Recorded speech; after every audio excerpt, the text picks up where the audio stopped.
नए रिसर्च के थ्रू नई चीज़ें डेवलप हो रही हैं, तो हमें हमेशा से इंटरेस्ट था कि साइंस के में कुछ क्रिएट किया जा सके, नई चीज़ें की जा सके। तो साइंस के लिए एक साइंटिस्ट बनना ये सबसे बड़ी अचीवमेंट है कि हम वहाँ पे हर रोज़ कुछ नया क्रिएट कर सकते हैं, तो बस वही इंटरेस्ट था, तो इसीलिए इस दिशा में आगे बढ़े। दोस्तों, इस मेरी मौजूदगी है जनपद जौनपुर के बदलापुर क्षेत्र के अंतर्गत एक ग्राम सभा है ढेमा।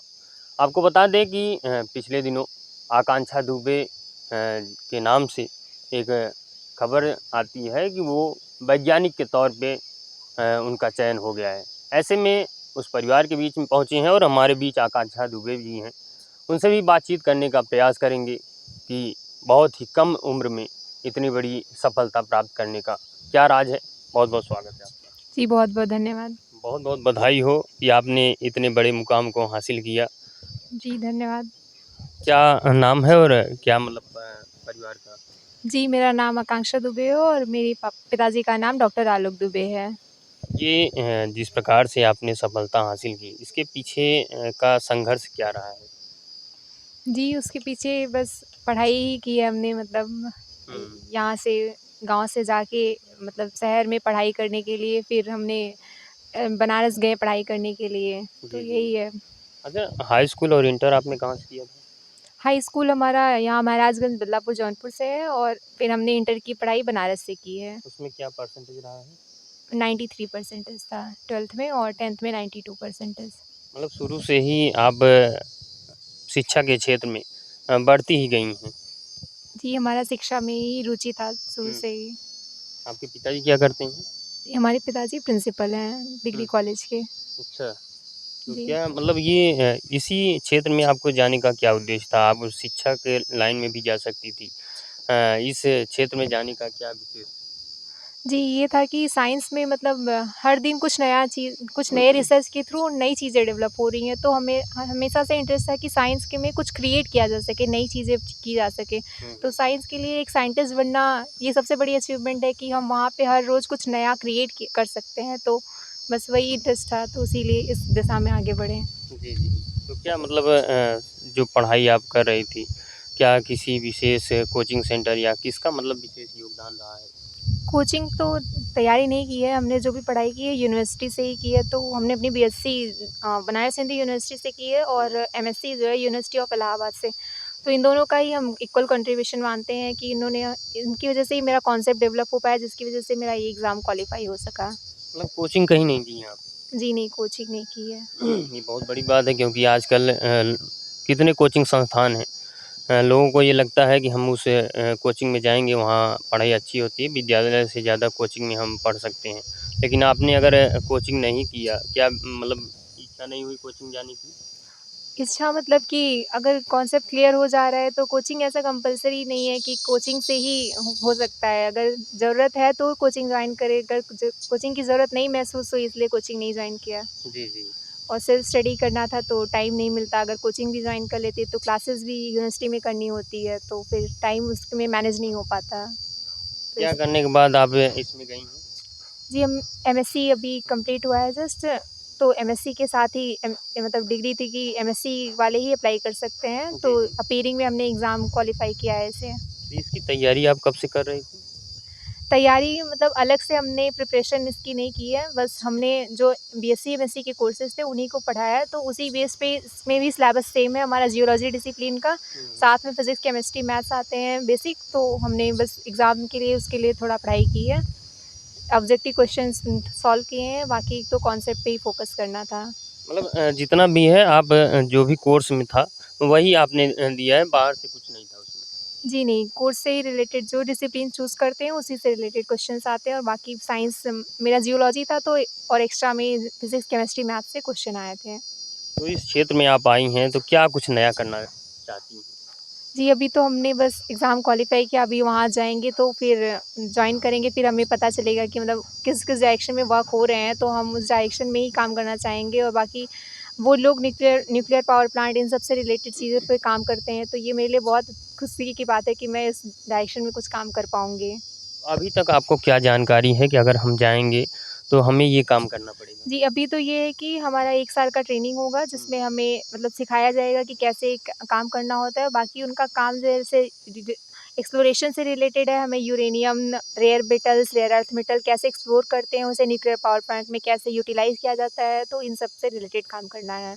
अच्छा, और भी क्षेत्र में आपका चयन हुआ है, उसमें आप नहीं जाना चाहेंगी? जी, मेरा चयन मतलब जेआरएफ में हुआ है, तो उसके थ्रू पीएचडी कर सकते हैं। तो हुँ, हुँ। मेरा ये था कि मुझे साइंस में कुछ आगे रिसर्च की फ़ील्ड में जाना है, जहाँ पे मतलब कुछ नई चीज़ों को क्रिएट किया जा सके। तो एज़ अ साइंटिस्ट इससे अच्छा मुझे कोई फ़ील्ड नहीं दिख रहा है कि जिसमें मैं जाऊँ, तो इसलिए मैं बार को फर्स्ट प्रायोरिटी चूज़ कर रही हूँ अपनी। मतलब आपके परिवार में सब शिक्षा से जुड़े हुए हैं, लेकिन आप शिक्षा से अलग एक नया मतलब पहचान बनाना चाहती हैं, एक नई खोज जी, करनी ये भी चाहती हैं। शिक्षा से ही रिलेटेड है, बस उस दिशा में मतलब हम कुछ अलग कर सकते हैं, कुछ क्रिएट कर सकते हैं, तो इसलिए मैंने इस फ़ील्ड को चुना। अच्छा, टाइमिंग क्या रही है पढ़ाई की आपकी? जी, टाइमिंग तो यूनिवर्सिटी सिस्टम में तो 10 टू 5 क्लासेस होती थी, फिर हम शाम को सेल्फ स्टडी करते थे। अच्छा, जी। मतलब लगभग कितना समय आप देती थी पढ़ाई में? क्लास के बाद मतलब ऐसे सोचे तो 5-6 घंटे पढ़ाई कर लेते थे।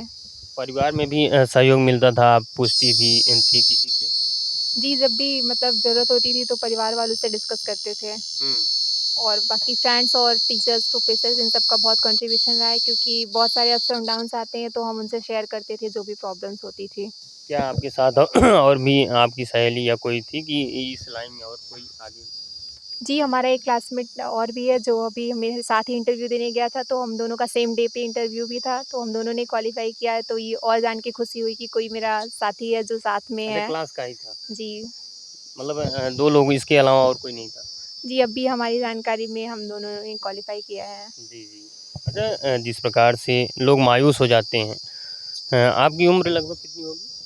जी, 22 साल। 22 साल। जिस प्रकार से आज लोग मायूस हो जाते हैं, कितना लंबा समय देते हैं शिक्षा के क्षेत्र में, फिर भी वो सफलता नहीं प्राप्त कर पाते हैं। क्या कुछ कहना चाहेंगी? जी, हम यही कहेंगे कि वो मतलब अपने ऊपर भरोसा रखें और अपने सपनों की दिशा में आगे बढ़ते रहें, वो एक ना एक दिन ज़रूर सफल होंगे। जी। ये मतलब ये विश्वास आप दिलाएँगी कि अगर सफल मतलब मेहनत करेंगी, संघर्ष करेंगी, सफलता ज़रूर मिलेगी। जी, मतलब खुद पे भरोसा रहना चाहिए कि हम कर सकते हैं, तो सफलता ज़रूर मिलेगी। क्या कोई सोशल मीडिया भी था जिसके चलते आप शिक्षा ग्रहण करती थी, ऐसा कुछ? सोशल मीडिया में हमने बस यूट्यूब यूज़ किया है, मतलब यूट्यूब से ही अगर कुछ ज़रूरत पड़ी है, बाकी और कोई सोशल मीडिया पे नहीं। किस सर को आप फ़ॉलो करती थी? सोशल मीडिया पे जैसे कि एनपीटीईएल के कई कोर्सेज़ हैं, तो उनसे हमने कुछ वीडियोज़ देखे हैं, तो उसका हम बोल सकते हैं कंट्रीब्यूशन है जी, जी। क्योंकि आईआईटी के थ्रू मतलब स्वयं के थ्रू वो जो कोर्सेज़ डालते हैं, तो वो काफ़ी अच्छे वीडियोज़ रहते हैं। तो उन सभी छात्र-छात्राओं को क्या कुछ संदेश देना चाहेंगी? जिन्हें जो शिक्षा के क्षेत्र में है, कहीं न कहीं अपने संघर्ष के क्षेत्र में है, क्या कुछ कहना चाहेंगी? जी, हम यही कहना चाहेंगे कि सबसे पहले अपने मतलब क्या एम है वो क्लियर रखना चाहिए कि हमें क्या करना है और फिर क्यों करना है। जैसे कि किसी के कहने की वज़ह से नहीं मतलब अपने आप में ये रहना चाहिए, कोई रीज़न एक रहना चाहिए कि हमें ये काम करना क्यों है। हुँ, हुँ। और बाकी उसके बाद खुद पे भरोसा रखें कि हम ये कर सकते हैं। तो बस यही 2 चीज़ कि मेन क्या हमें करना है और क्यों करना है हुँ, और हुँ। खुद पे भरोसा रहना चाहिए, तो हम कोई भी चीज़ पा सकते हैं लाइफ़ में। अच्छा, ये आपके ही विचार से हुआ था या परिवार वालों की इच्छा थी? ये तो मेरा खुद का ही सपना था हुँ। मतलब कि साइंस के फ़ील्ड में हमें आगे जाना है, कुछ करना है और बाकी फैमिली से पूरा सपोर्ट मिला है। तो किसी को देख के प्रभावित हुई कि यहाँ जाना है विज्ञान के क्षेत्र में? जी, मतलब ऐसे साइंटिस्ट लोगों को ही देख के मतलब जो बड़े-बड़े साइंटिस्ट हमारे देश से हुए एपीजे अब्दुल कलाम इन लोगों को प्रेरणा है, हमारी प्रेरणा स्रोत है और अपने देश में बहुत सारे ऐसे लोग हैं, तो उन सब से प्रेरणा मिलती है। क्या कुछ मतलब ऐसा देखा कि आपको ये लगा कि मुझे इस क्षेत्र में जाना है, ऐसी क्या उपलब्धि आपने देखा? जी, उपलब्धि के लिए कहें तो हर रोज़ एक नई मतलब कि हम देख रहे हैं कि टेक्नोलॉजी कितना तेज़ी से डेवलप कर रहा हुँ, है। हुँ। तो उस टेक्नोलॉजी के लिए कहाँ से रिसोर्सेज़ आ रहे हैं, क्या मतलब तो जियोलॉजी हमें एक ये प्रोवाइड करता है कि हम जैसे टेक्नोलॉजी में फॉसिल फ्यूल्स हो गए, उसे बर्न कर रहे हैं तो कितना एनवायरनमेंट को नुकसान हो रहा है और हुँ। हम लोग यूरेनियम प्रोडक्शन इन सब के थ्रू कर रहे हैं, तो हम उसे कंज़र्व कर रहे हैं एनवायरनमेंट को। तो ये सब चीज़ें हैं जो मुझे अट्रैक्ट करी इस फ़ील्ड में जाने के लिए। जी, जी। तो फिर सबसे बड़ा योगदान इसमें किसका रहा है? इसमें योगदान तो मतलब सब एक लोगों का योगदान नहीं बोल सकते हैं, हमारी फैमिली मेंबर्स का और फिर हमारे फ्रेंड्स और टीचर्स हम सबका ही इक्वल कंट्रीब्यूशन मानते हैं। तो दोस्तों आपको बता दें कि 22 वर्ष की उम्र में आकांक्षा दुबे ने बहुत बड़ी उपलब्धि हासिल की है। जी हाँ, विज्ञान के क्षेत्र में आगे बढ़ी है, कहीं न कहीं ये संदेश उन बच्चों को भी जाएगा जो पढ़ाई तो करते हैं लेकिन वो सफल नहीं हो पाते। उनके लिए भी इन्होंने संदेश दिया है